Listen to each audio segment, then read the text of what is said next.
Brought to you by Subharti University, Sensor K and Mrs. Vectors. Asim Munir Pakistan का जिहादी general, नफरत से सना बयानबाजी इसका शौक है, हिंसा की बात किए बिना दिन नहीं कटता।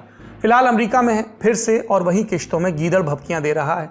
द प्रिंट की रिपोर्ट के मुताबिक भारत की तरफ से सिंधु नदी संधि रद्द करने पर मुनीर ने कहा, हम एक परमाणु संपन्न राष्ट्र हैं और अगर हमें लगता है कि हम डूब रहे हैं तो हम आधी दुनिया को अपने साथ ले जाएंगे।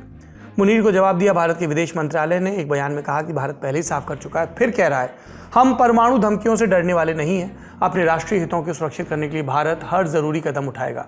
अंतर्राष्ट्रीय समुदाय को यह देखना होगा कि पाकिस्तान कितनी लापरवाही से इस तरह के बयान देता है। इन बयानों से पाकिस्तान में मौजूद न्यूक्लियर कमांड एंड कंट्रोल पर सवाल उठते हैं, उस पाकिस्तान में जहाँ की सेना और आतंकी संगठन एक साथ काम करते हैं। इससे पहले मुनीर ने एक बार फिर से कश्मीर को पाकिस्तान के गले की नस बताया, ठीक वैसी ही बात जैसी पहलगाम आतंकी हमले से कुछ दिन पहले कही थी। एक झूठ भी बोला कि कश्मीर का मुद्दा भारत का आंतरिक मुद्दा नहीं है बल्कि एक अधूरा अंतर्राष्ट्रीय मुद्दा है। 1.5 महीने के भीतर दूसरी बार अमेरिका पहुंचे मुनीर ने एक बयान और दोहराया, क्रेडिट जीवी ट्रंप को क्रेडिट दिया और कहा कि ट्रंप की रणनीति से भारत पाकिस्तान के बीच युद्ध टला।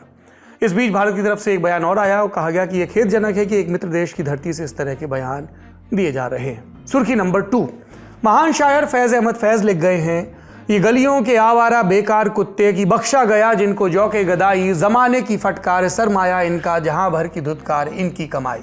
और अब ये आवारा बेकार कुत्ते दिल्ली, नोएडा, गुरुग्राम और गाजियाबाद की सड़कों गलियों में नजर नहीं आएंगे। सुप्रीम कोर्ट का यही आदेश है। कहा आवारा कुत्तों के लिए शेल्टर बनाए जाएं और 8 हफ्ते के भीतर स्टेटस रिपोर्ट दाखिल हो। 28 जुलाई के दिन सुप्रीम कोर्ट ने खुद इस मामले का संज्ञान लिया था। जस्टिस जेपी पारदीवाला और जस्टिस आर महादेवन की बेंच ने सुनवाई की।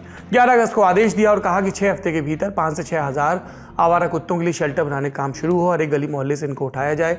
शेल्टर में पर्याप्त कर्मचारी हों जो इन्हें एंटी रेबीज इंजेक्शन लगाएं और टीकाकरण का मतलब ये नहीं कि इन्हें वापस सड़कों पर छोड़ दिया जाए। कुत्ते शेल्टर होम से बाहर ना निकाले जाएं, इसके लिए वहाँ CCTV कैमरे भी लगे।